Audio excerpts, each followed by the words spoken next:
My name is Lorraine Whitaker, and when I think about how life can change in a single day, I always return to my husband David's funeral. I spent over 40 years by his side, waking every day to the smell of the strong coffee he brewed before heading out to look after the cattle. We lived on the ranch he inherited from his father, and I always prided myself on keeping the house standing, the accounts in order, and the silence of the mornings my greatest treasure. That day, I believed the worst.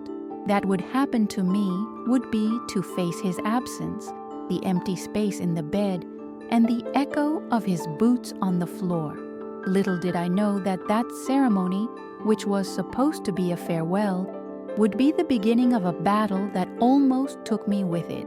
The chapel was packed, filled with neighbors, distant relatives, ranch hands, and even local politicians who respected David. I was dressed in black, holding the casket tightly, trying not to break down in front of everyone. Flowers adorned the pews, but their scent mixed with incense suffocated me. I remembered every detail of our life. The first time he took me horseback riding, the night he proposed under the star-studded Texas sky. Everything seemed to crumble there, along with the pain of burying him. I just wanted to go through that ritual with dignity and retreat to my corner of mourning. It was then that I heard footsteps echoing down the chapel's central aisle. It wasn't the usual walk of someone arriving late to a funeral. They were firm, almost defiant, as if the person wanted everyone to notice her presence. I turned my head and felt my heart freeze. Sylvia, David's ex-wife, the woman he'd left decades ago, who vanished from the world and never showed any sign of life again. She wore a long black coat, sunglasses, and that same smug smile I remembered from his rare stories. But she wasn't alone. Beside her was a tall, thin young man with gelled, slicked-back hair, a well-fitting suit, and an impeccable... He didn't seem shaken, showing not even a hint of pain. He adjusted his tie like someone entering a business meeting. Sylvia introduced him loudly, without even waiting for the ceremony to end. "This is Ethan, David's legitimate son." The silence that followed was more piercing than any scream. I felt the ground disappear beneath my feet. People looked at each other, some whispered, and I held the casket even tighter, as if it were my last safe haven. At that moment, I didn't know what hurt more. Sylvia's audacity in showing up there at the funeral after decades, or the coldness of that young man who looked at me as if I were just a thorn in his side. A mixture of disbelief and fear washed over me. Could it be true? Had David been hiding something from me all these years? Logic told me no, but doubt pierced like a sharp knife. Ethan's gaze seemed to carry a silent threat. "What's yours is now mine." They didn't sit at the back like respected visitors would. They marched to the front, stopped before the altar, and stood there staring at me. The pastor choked on his words, trying to resume the ceremony, but everyone was already divided between David's casket and their intrusive presence. I could feel my hands trembling, and yet I didn't take them away from the casket. Something inside me whispered that this wasn't just an inconvenient appearance. It was a declaration of war.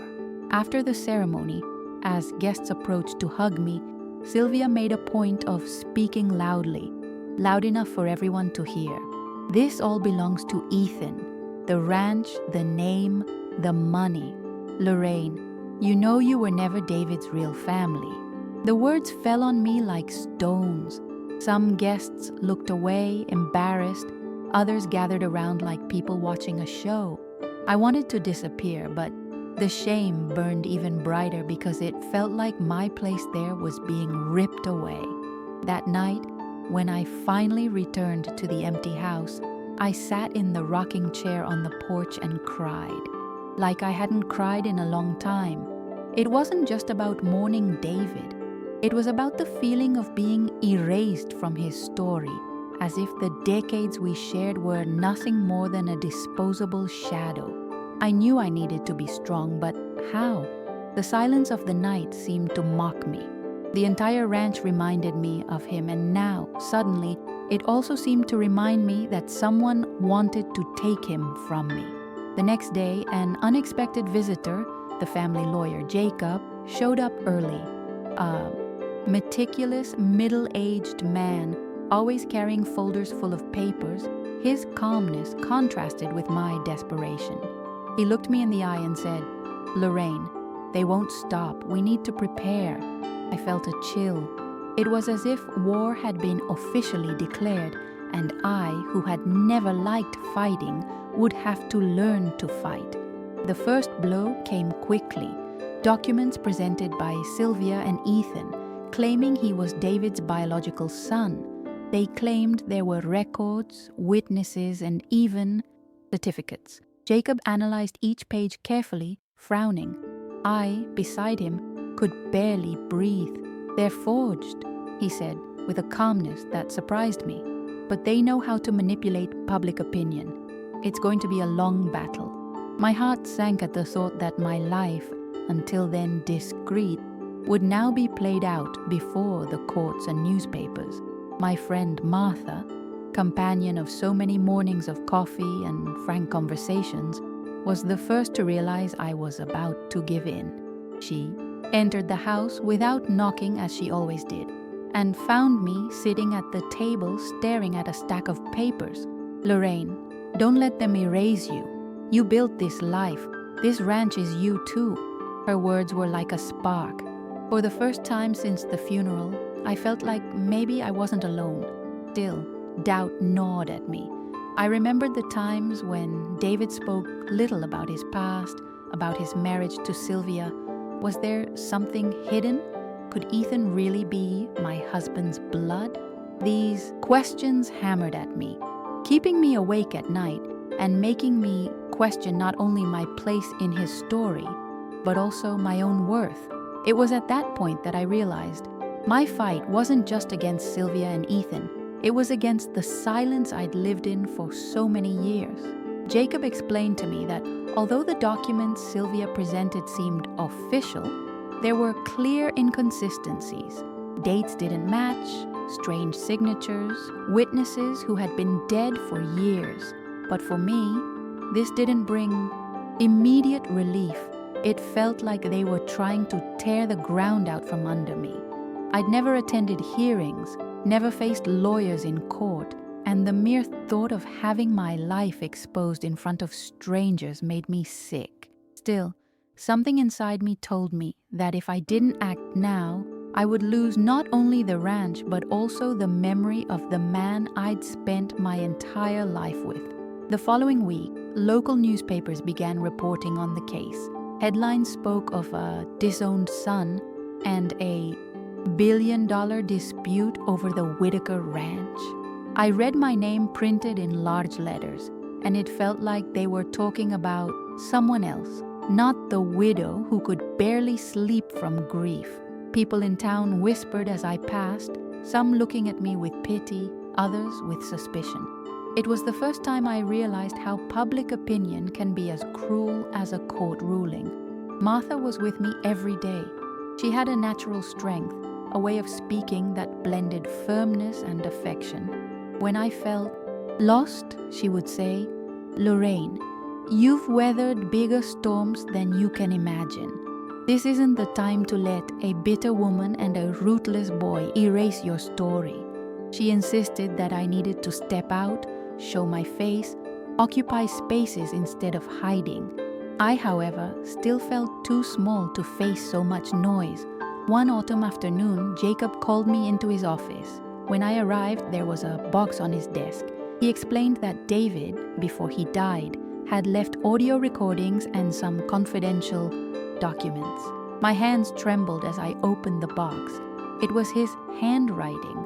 The sound of his voice I would recognize anywhere. "Lorraine," he said, "if they ever try to erase what we've built, know that I've already recorded everything. I trust you. You're stronger than you think." I cried hearing those words, as if he had come back just to hold my hand in that moment. The recordings contained details about past business dealings, payments made to Sylvia when she decided to leave, and even receipts proving David had completely broken things off with her decades earlier. As for Ethan, the dates made it clear he couldn't possibly be his son. With each revelation, my breath steadied a little. It still hurt, but it wasn't just pain anymore. It was indignation. And indignation, I realized, can be combustible. Still, Sylvia wouldn't back down. With a skill that frightened me, she began giving interviews, playing the victim, saying that David had unfairly abandoned her and that I had always been just second choice. I heard those words and felt my blood boil. For years, I had kept my life private, not expressing my feelings, not wanting attention. But now, seeing my name tarnished like this awakened something new in me. I no longer wanted silence. I wanted the truth. Jacob insisted I needed to come forward and give my side of the story. At first, I refused, saying I wasn't prepared to deal with cameras, journalists, and reporters. But he responded with firm calm. It's not about preparation, Lorraine. It's about courage. And no one can tell your story better than you. I spent the night awake, remembering all the times I'd remained silent to avoid conflict. The next day, when I looked in the mirror, I realized it was time for a change. The first interview was difficult. The lights were bright, the microphone too close, and I felt like every word I said could be distorted. But when the reporter asked who I was, I didn't talk about Sylvia or Ethan. I talked about myself. I talked about the woman who woke up at 5 in the morning to help out on the ranch, who met David at a local rodeo, who built a life of silence but absolute dedication. I told simple but real stories, and I realized that the more authentic I was, the more people seemed to listen. The response surprised me. In the following days, neighbors who had previously looked away began greeting me again. I received letters of support, even from women I'd never met, saying they were inspired by my courage. It was then that I understood. My fight wasn't just for the ranch, it was for my own voice, for the story I'd never told in public. And once I started, I couldn't stop. Sylvia reacted even more aggressively. New evidence emerged, all of which Jacob dismantled within days. But each time she tried to silence me, it seemed the world gave me even more room to speak. And I, who had previously trembled at the sight of my name in the newspapers, now began to feel proud to see it plastered across the newspapers as a symbol of resistance. There were still nights when I cried alone on the porch, looking out at the empty field where David used to be. Longing was a constant weight, but mingled with it, there was also a new flame. I was beginning to see that I wasn't just defending a piece of land. I was defending the memory of a lifetime, the dignity of a woman who for so long felt she didn't have the right to stand up for herself. Now, I knew I did. At the preliminary hearing, I remember feeling shaky on my legs. The courtroom was a cold place, the walls white, the echo of voices heightening my anxiety.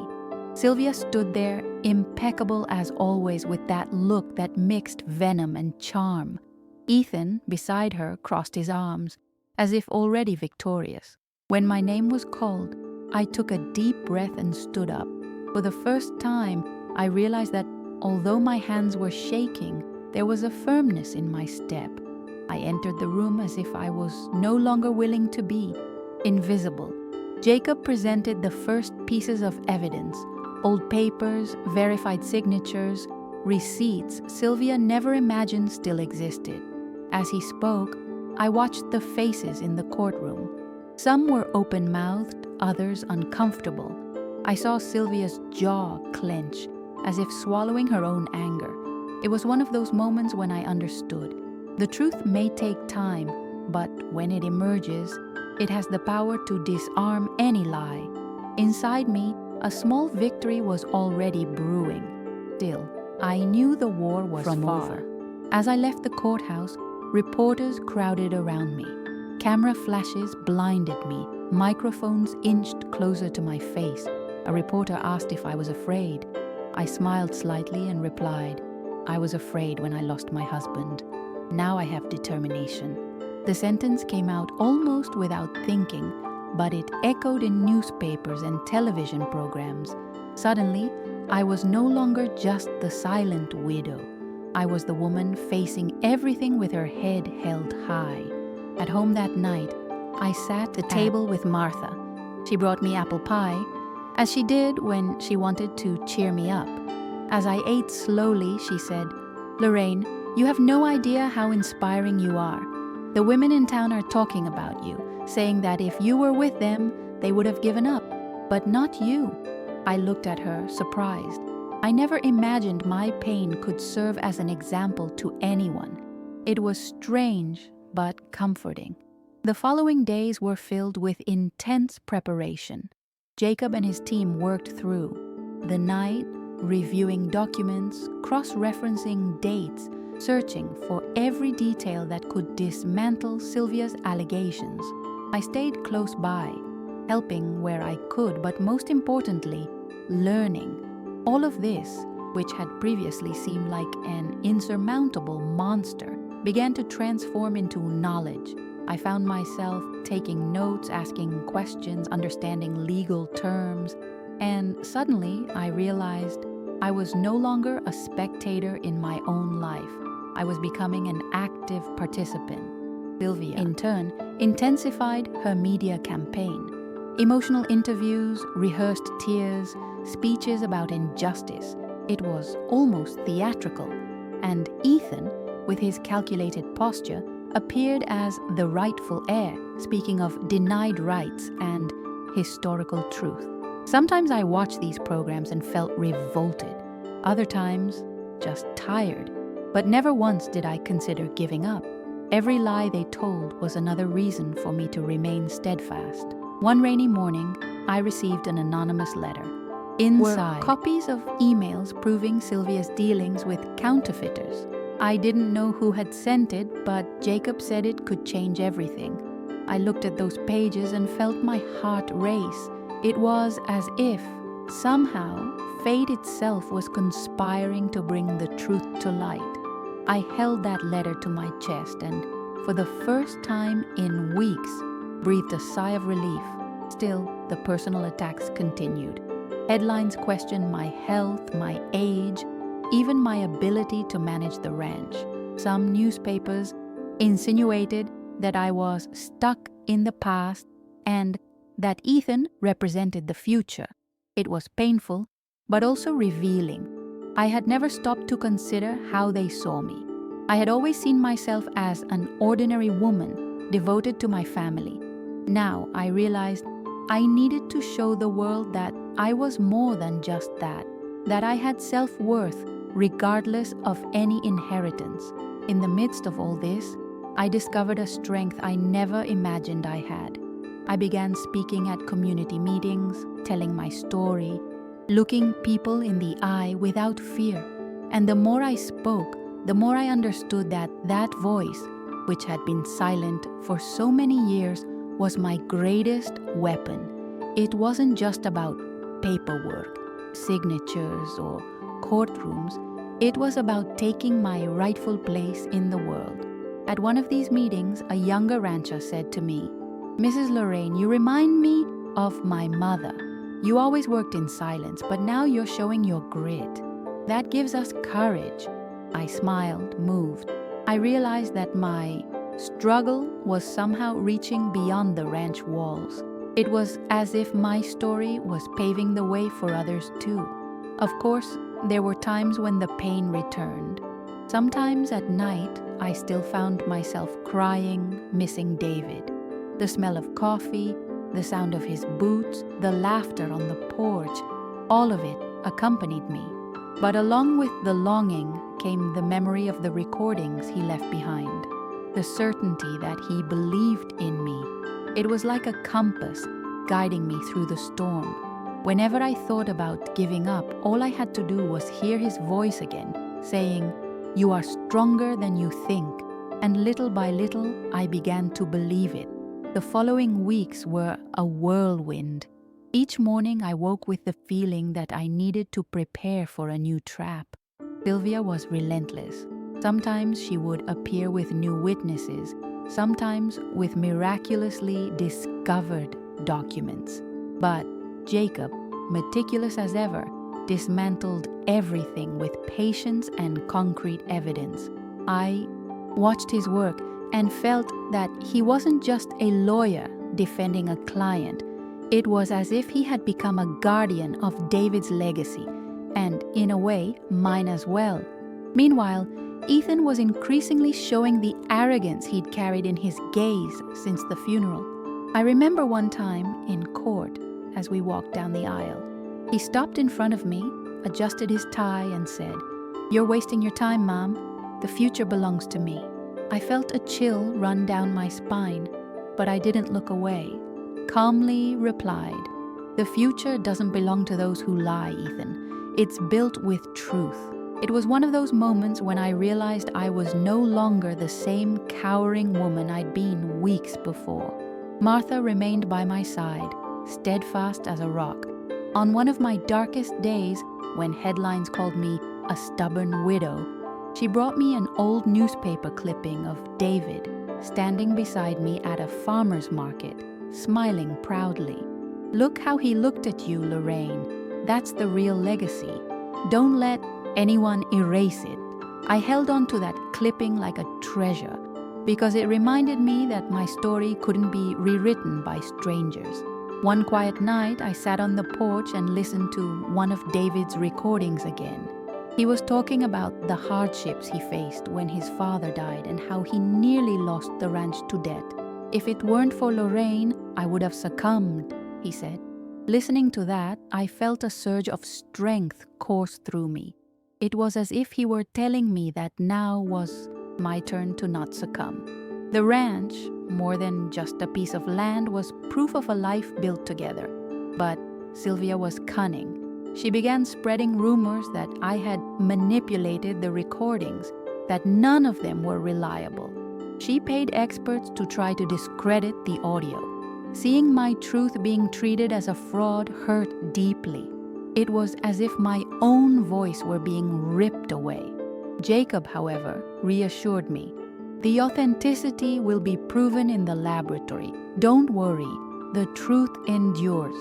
And indeed, days later, the experts confirmed that the recordings were legitimate. It was like catching my breath after weeks of suffocation.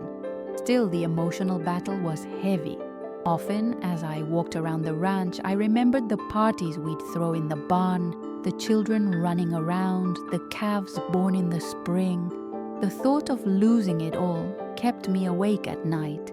But at the same time, each memory became one more reason to fight. It wasn't just land. It was memory. It was life. It was love. It was my identity.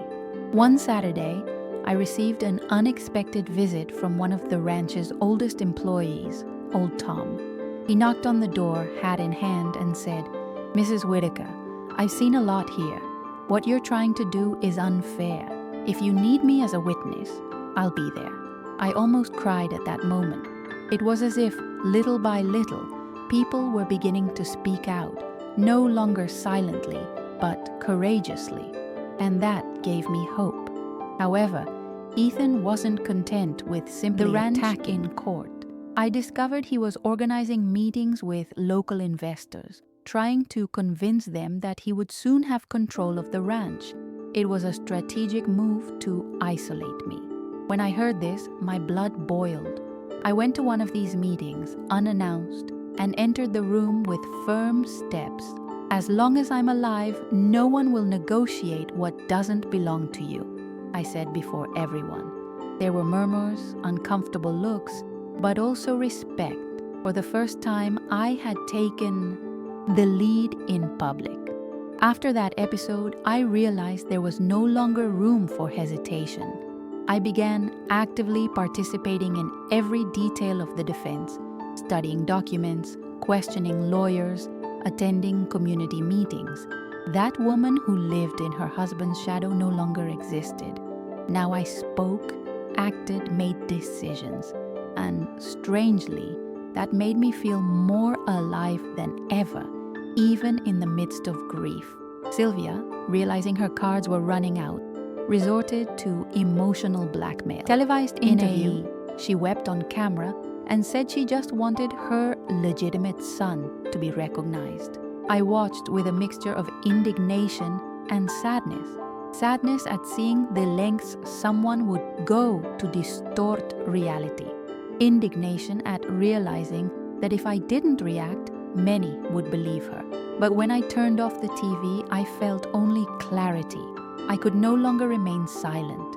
I began preparing for the final hearing with a discipline I never imagined I would possess. Jacob said it was like a war and that we needed to be armed to the teeth with evidence and testimony. And I, deep down, no longer saw myself as a victim, but as a combatant. The pain was still there, of course, but it was no longer paralyzing.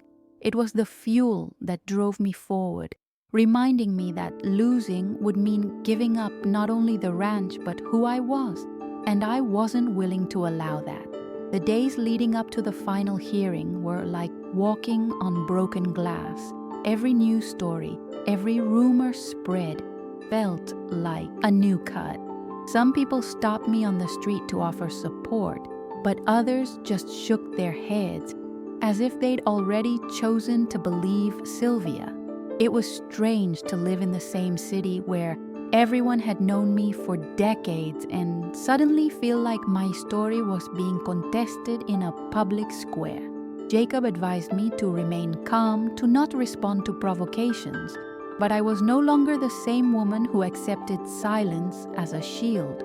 When a neighbor approached me at the market and said, almost accusingly, that maybe it was true that Ethan was David's son, I took a deep breath and replied, maybe.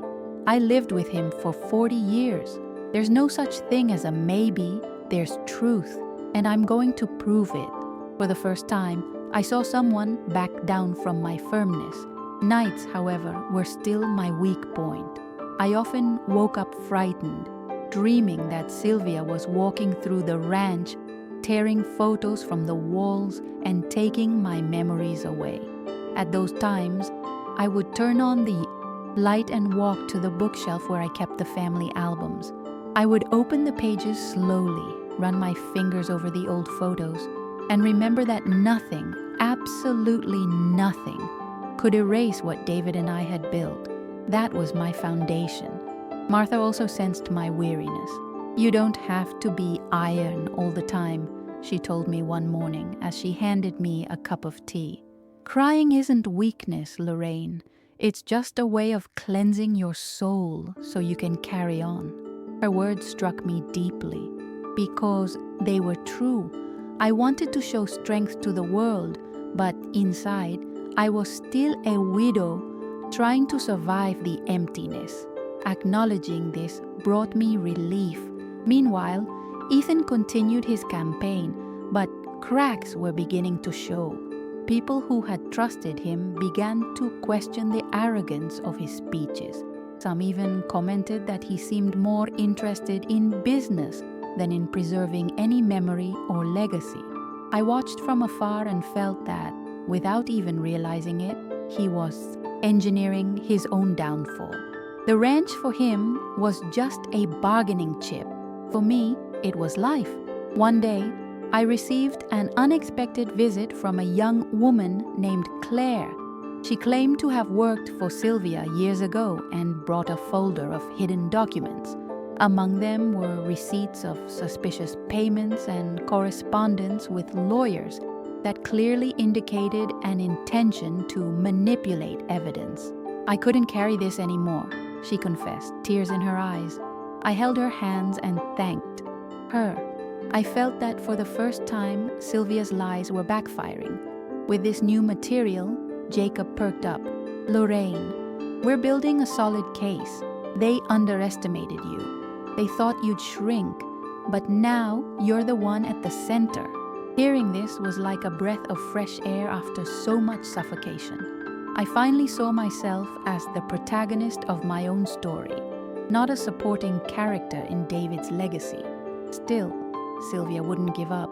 In a final move, she released a letter, supposedly, written by David, acknowledging Ethan as her son. When I saw it in the newspapers, my legs went weak. But when I showed the letter to Jacob, he laughed sarcastically. Childish mistake. The paper is newly made and the handwriting was copied. They buried themselves. Relief was immediate, but I also felt indignation. How far would someone go to try to destroy another person? As the storm grew, I also realized I was changing inside. I discovered it wasn't just about facing Sylvia and Ethan, facing my own shadows, the fear of being forgotten, the feeling of being too small, the doubt of whether I truly had any value without David by my side. Each day of this battle showed me that yes, I did have value, that my voice, even belatedly, had power. One afternoon, I walked to the open field behind the ranch. The wind blew hard, stirring up dust, and I closed my eyes. I remembered the times David would say the land had a soul and that we should care for it like a friend. There, alone, I felt as if he were still with me, and I made a silent promise.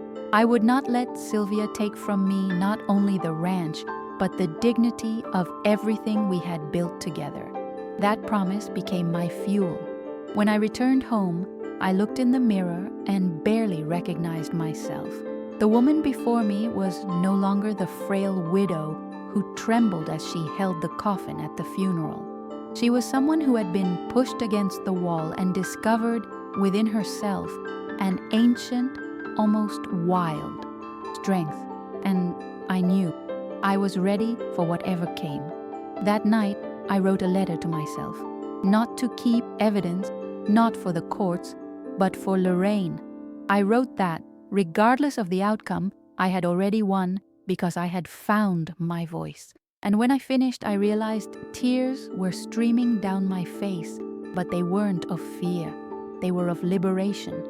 The week before the hearing, Jacob organized a meeting at home to review everything. The dining room became almost a trench. Stacks of papers, open folders, colorful post-its on the walls. I looked around and barely recognized the place where I had so often served simple dinners to David. Now, that space held not only my life but the proof of my resilience. Jacob calmly explained every detail, and I took notes like a diligent student. I discovered that learning in my early 60s was also an act of courage. Martha helped as best she could, bringing hot coffee and, above all, words of encouragement. Lorraine, you've made it this far. The hardest part was getting up. Now it's time to walk, she would say, smiling with that firm smile only she possessed. Sometimes, when the tension seemed suffocating, I would look at her and remember that true friendship is also a form of inheritance. I wasn't alone because I had someone who believed in me without asking for anything in return. These days, I thought a lot about what it was like to live in the shadow of silence. I realized that for years, I'd accepted being too discreet, almost invisible. Perhaps out of fear of conflict. Perhaps because I thought my value lay only in supporting David. Now, every time I raised my voice, I felt as if I were reclaiming parts of myself that had been dormant. And deep down, I began to wonder, could the greatest legacy of all this be discovering who I was without relying on anyone? Meanwhile, fake news continued to surface. Sensationalist blogs claimed I was mentally unstable, that I was fabricating evidence to avoid the ranch. It hurt to see my name used this way, but it also fueled me. Jacob said, "They're desperate. When lies grow, it's a sign that truth is about to win. I held on to this phrase like a mantra, repeating it every time I felt afraid. Community support also began to show itself stronger. I received a basket of apples from a neighbor who had barely spoken to me before. I received notes from kids at the local school telling me I was an inspiration. They were small gestures, but they reminded me that even amidst the chaos, solidarity existed. I, who had so often felt overlooked, now realized that my story touched other lives. One night, while reviewing documents, I found a forgotten photograph in a folder. It was me and David, young, covered in dirt after planting a row of trees on the ranch. He smiled with that confident expression, and I, shy, looked at him as if I still couldn't believe he'd chosen me. I held that photo and understood that this was what I was defending. Real life, built with sweat, love, and dignity. Nothing could be truer than that. Still, there were times when exhaustion seemed to win. One day, alone, I collapsed in my room and cried silently. I wondered if it was worth it, if it wouldn't be easier to give up everything and live in peace far from the war. But soon after, I remembered David's voice on the recordings, telling me he trusted me. And I thought of Ethan in his expensive suit, smiling as if he'd already won. It was enough to lift me up. I couldn't give them that satisfaction. Jacob also seemed to sense my exhaustion. One day, he placed his hand over mine and said, "Lorraine, you're not fighting alone. We're with you, but more importantly, you're with yourself now, and that's new." His words resonated deeply with me because I realized they were true. For the first time, I wasn't just surviving, I was choosing to fight for myself. The day before the hearing, I barely slept. I walked around the house, touched the furniture, ran my hand along the walls, as if saying goodbye. But it wasn't a sad farewell. It was a silent ritual of promise that I would return stronger, that this house would remain mine. I felt a heaviness in my chest, but also a rare clarity. Life had tested me, and I was ready to respond. The next morning, I dressed carefully. I chose a simple navy blue dress that David always said brought out my eyes. I pinned my hair discreetly and put on the pearl earrings my mother left me. I didn't want luxury. I wanted dignity. When I looked in the mirror, I realized I no longer saw just a widow. I saw a woman ready to face anyone who would erase her. Before leaving, I sat on the porch for a few minutes. The sun was rising, dyeing the field golden. I took a deep breath and let the wind touch my face. I felt David there, in every tree, in every corner of the ranch. I whispered softly, "I will honor you, but most of all, I will honor myself." And with that, I stood to head toward the courthouse, as if finally accepting that my voice deserves to be heard. When I arrived in front of the building, I saw Sylvia and Ethan already at the door, surrounded by cameras. They seemed prepared for a show, but I wasn't. I was prepared for the truth. I walked steadily, without lowering my head, and heard the flashes popping around me. For the first time, I didn't feel fear. I felt presence. The courtroom was packed that morning. Benches filled with curious onlookers, journalists with notebooks and cameras, neighbors who had come to watch as if it were a spectacle. Sitting next to Jacob, I felt my heart pound so hard it seemed to want to burst out of my chest. Sylvia entered with a star-like air, greeting reporters, adjusting her coat. Ethan followed close behind, confident, almost arrogant. I looked at them and thought, if everything were just appearances, they would have won already. But today is not about appearances. It's about truth. The judge entered, and silence fell. I clasped my hands in my lap, trying to control my nervousness. Jacob opened his briefcase and gave me a reassuring look. It was as if he were saying, without words, "Trust me, you're not alone." I took a deep breath and resolved that Whatever happened, I would speak with a firm voice. This wasn't just about paperwork, it was about my life. Sylvia was the first to testify. With carefully measured tears, she told a version of herself as a victim of abandonment, claiming that David had cheated on her with me and that Ethan had been disowned. I watched her and felt a mixture of anger and pity. Anger at the audacity of lying in front of everyone. Pity at seeing how an entire life could be reduced to performances. When she finished, some in the audience whispered, but I knew there was still much to be revealed. Ethan took the witness stand soon after. His speech was cold, calculated, like someone who had rehearsed every word in front of a mirror. He spoke of rights, of blood, of moral inheritance. At no point did he mention any personal memories of David. That caught my attention. It was as if he were speaking of a stranger, not a father. I made a point of writing this down because I knew that the absence of true memories spoke louder than any forged document. When it was Jacob's turn to speak, the mood changed. He presented receipts, recordings, and testimonies from former employees. He showed how every document Sylvia owned contained grotesque inconsistencies. He explained clearly that Ethan could never be David's biological son based on the dates and medical evidence. With each argument, I felt the weight on my chest ease. It was as if the truth was being stitched together, stitch by stitch, before everyone's eyes. Still, the pressure was immense. Sylvia's lawyer tried to destabilize me, asking if I wasn't just clinging to a ranch out of fear of loneliness. For a moment, I was silent, but then I raised my head and replied, "It's not just a ranch.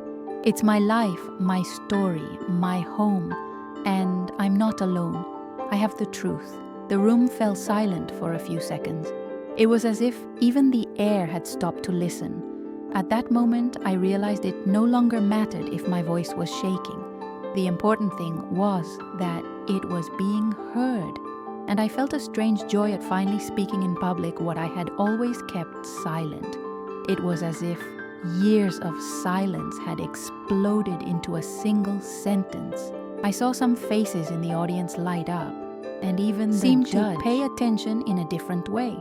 Jacob then brought out the forged letter Sylvia had presented and, with the help of experts, demonstrated that the paper was recently made. The revelation caused an immediate uproar. Sylvia lost control for a moment, stood up in a rage, and shouted that it was all a setup. The judge banged his gavel, demanding silence. I, from where I was, simply watched. I didn't need to say anything. Her own deception was revealed before everyone. At the height of the hearing, Jacob asked to play one of David's recordings. His voice echoed through the courtroom, firm and clear. "I trust Lorraine. If one day they try to erase what we've built, know that she is the guardian of our legacy." Hearing that, my tears flowed. They weren't tears of weakness. They were tears of strength. It was as if he were present, defending me, giving me the ultimate proof of his love and trust. The reaction was immediate.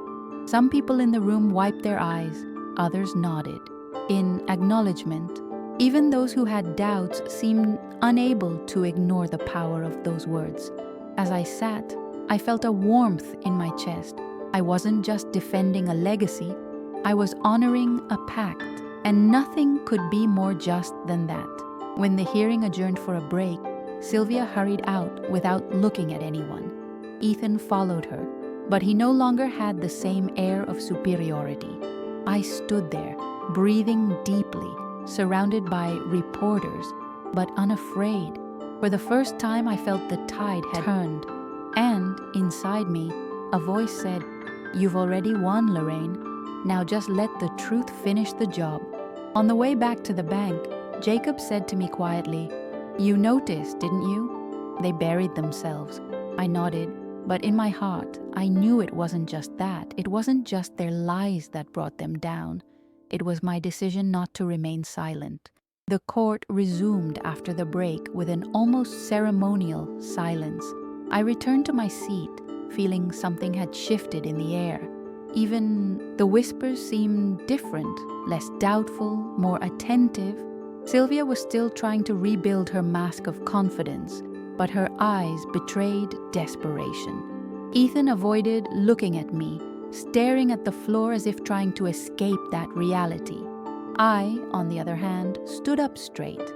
For the first time, I didn't feel like the weakest part of the room. Jacob called new witnesses, former ranch hands, neighbors, even an accountant who had handled David's paperwork during the years Sylvia claimed to have received support. They all confirmed the same thing, that there was no evidence of paternity, nor of any inheritance left to Ethan. Each testimony was a solid brick being placed in the wall of truth, and I watched with a mixture of gratitude and relief. Sylvia's lawyer tried to react, but his questions sounded hollow. At one point, he tried to insinuate that the witnesses were being sold. The judge intervened firmly, rebuking the unfounded accusation. Watching that scene gave me a bitter taste of satisfaction. After so much humiliation, it was finally Sylvia who was writhing under the weight of justice. Meanwhile, outside, public opinion was in turmoil. I could see cameras and microphones moving through the courtroom windows, and I knew that every word spoken echoed in homes, in newspapers, on social media. It was frightening to think that my life was so exposed, but there was also something liberating. For years, I had been invisible. Now, everyone saw me. And more importantly, they saw the truth I carried. When it was my turn to testify again, I took a deep breath and stood up.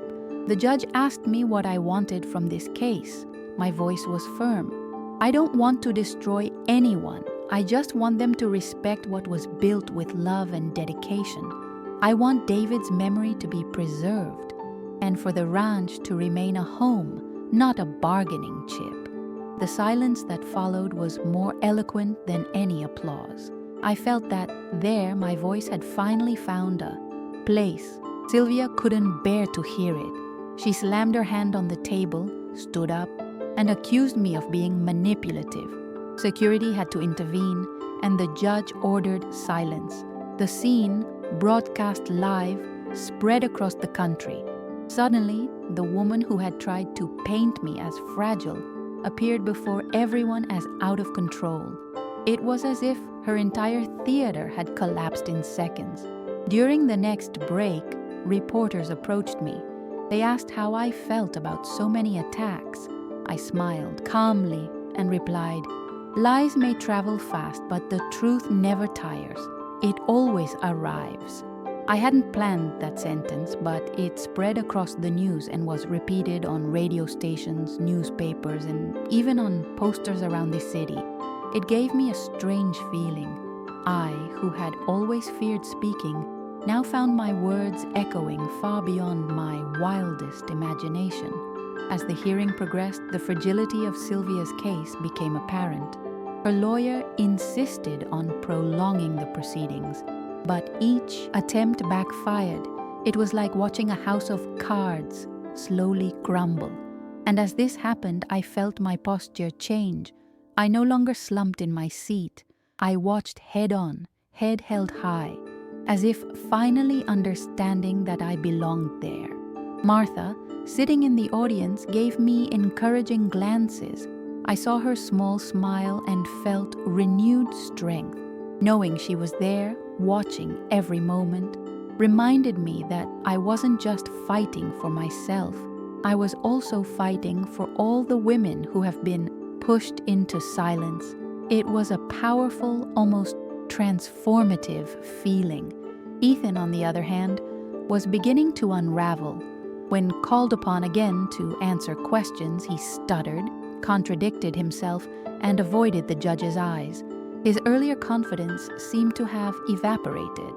It was clear he'd never been prepared to maintain this charade for so long. I watched him, and for a moment I even felt compassion. But then I remembered what he'd tried to extract from me, and compassion gave way to firmness. At the end of that day, the judge announced he would hand down the sentence the following morning. The courtroom slowly emptied, but the weight of what was to come followed me home. I sat on the porch, exhausted, and watched the sky fill with stars. I thought of David, of the recordings of his smile. I whispered softly, "Tomorrow I'll finish what we started together." And for the first time since the funeral, I slept peacefully. I woke before sunrise. The silence of the house felt different that morning, as if even the walls were waiting with me for the outcome. I put on the coffee, and as the aroma filled the kitchen, I sat at the table with a calm I found strange. There was no longer the desperation of the first few days, only the serene anticipation of someone who knows they've done all they could. I drank slowly, savoring each sip as if it were a farewell to the anxiety that had plagued me for months. Before leaving, I walked through the rooms and touched the furniture tenderly. I ran my hand over the framed photograph of David in the barn and whispered, "Today is the day, my love. I hope you're proud." I felt a gentle peace, as if a silent answer had come on the wind that blew through the window. I put on my navy blue dress and pearl earrings again, not as armor, but as a symbol of continuity. I needed nothing more than to be myself. The courtroom was even more crowded than the day before. Rows were packed, cameras positioned in every corner, journalists awaiting every move. I walked in with firm steps beside Jacob and felt the eyes fall on me. But, unlike the first few times, I didn't lower my head. I looked them in the eye, and I saw something new in the eyes of many: respect. They no longer saw me as a victim, but as someone who resisted to the end. Sylvia walked in a few minutes later, visibly dejected. The shine of her expensive coat no longer hid the dark circles under her eyes, and her heavy makeup couldn't disguise her nervousness.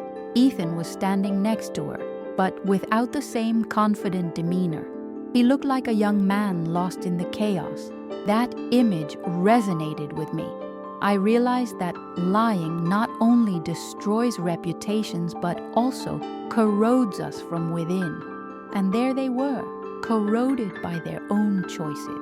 The judge entered, and the room fell silent. The sound of the gavel echoed, and my heart raced as if it were about to leap out of my chest. I took a deep breath and braced myself.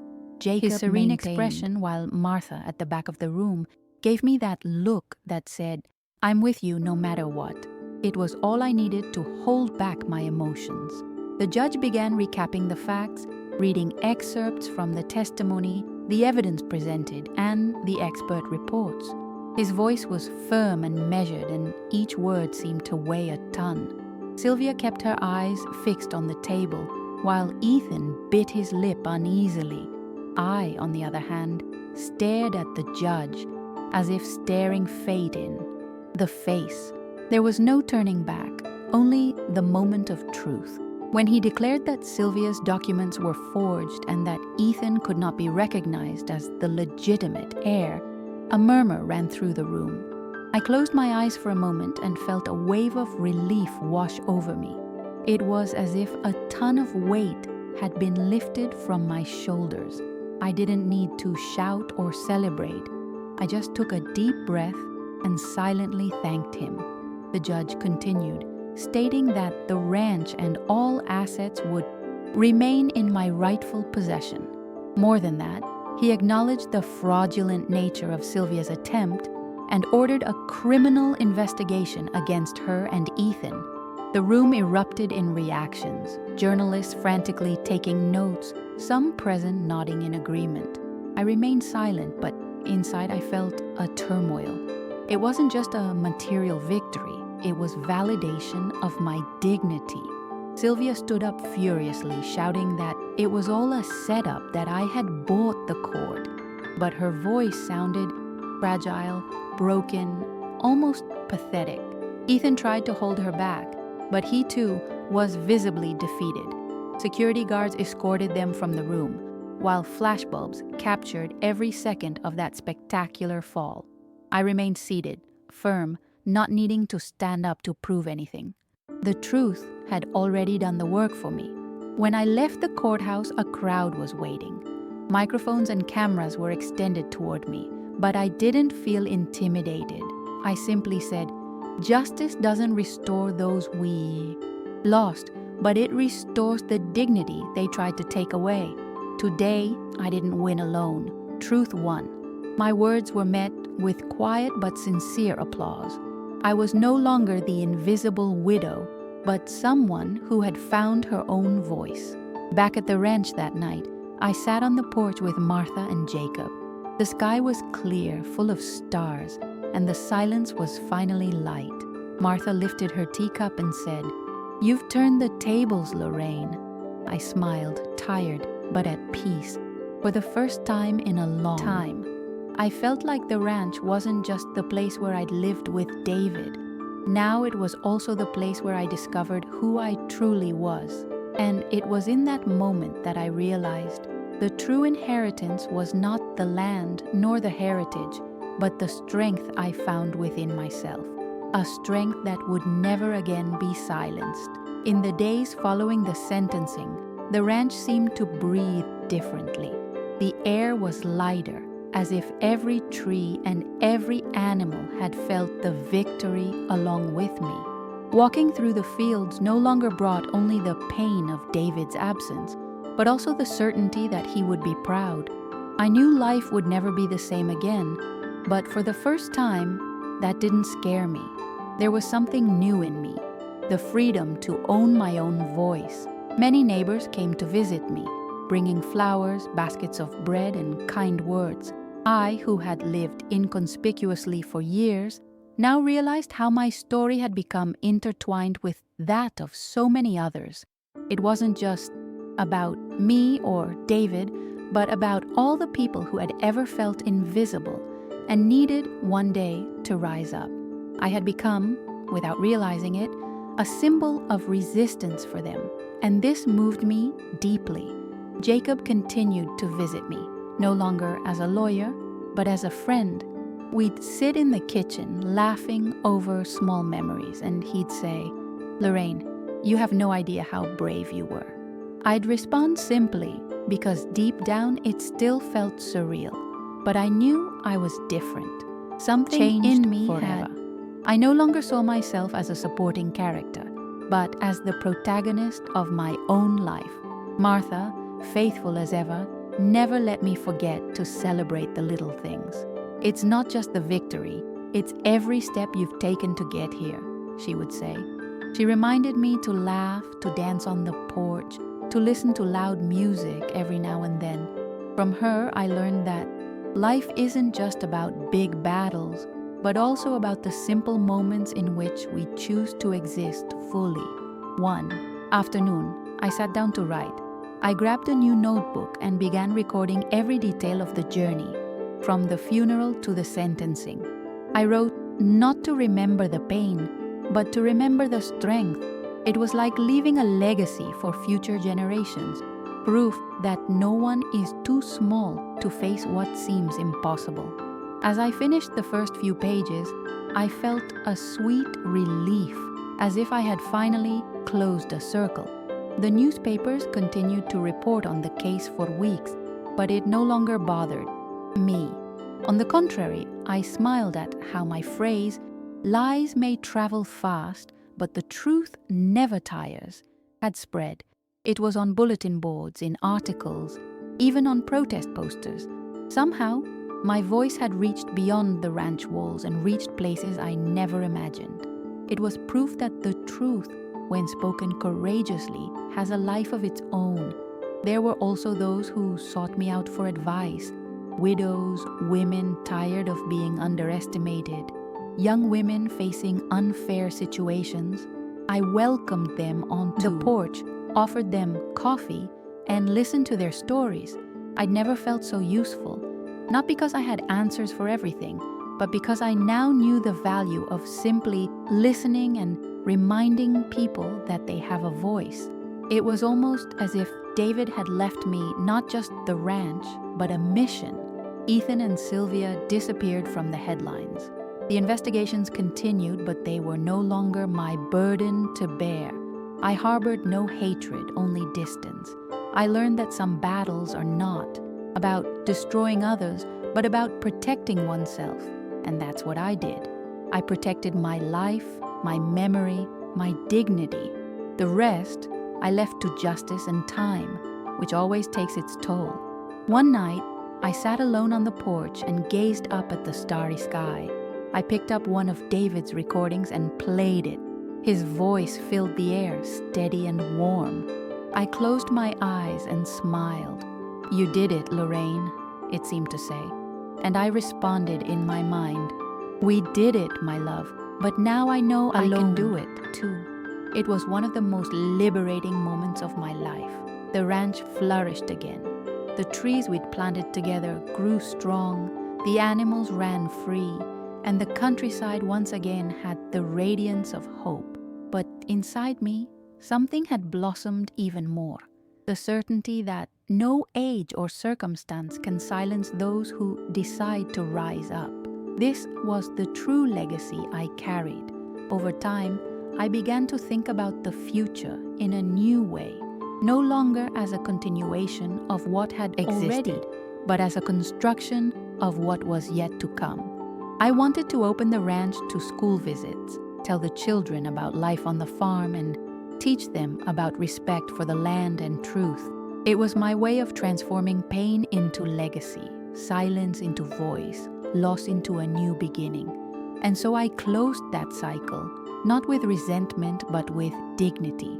I discovered that the most precious inheritance lay not in the acres of land, nor the numbers in my bank accounts. It lay within me, in the courage I found when everyone expected my silence. This was the victory that no court could decree, but which life gave me.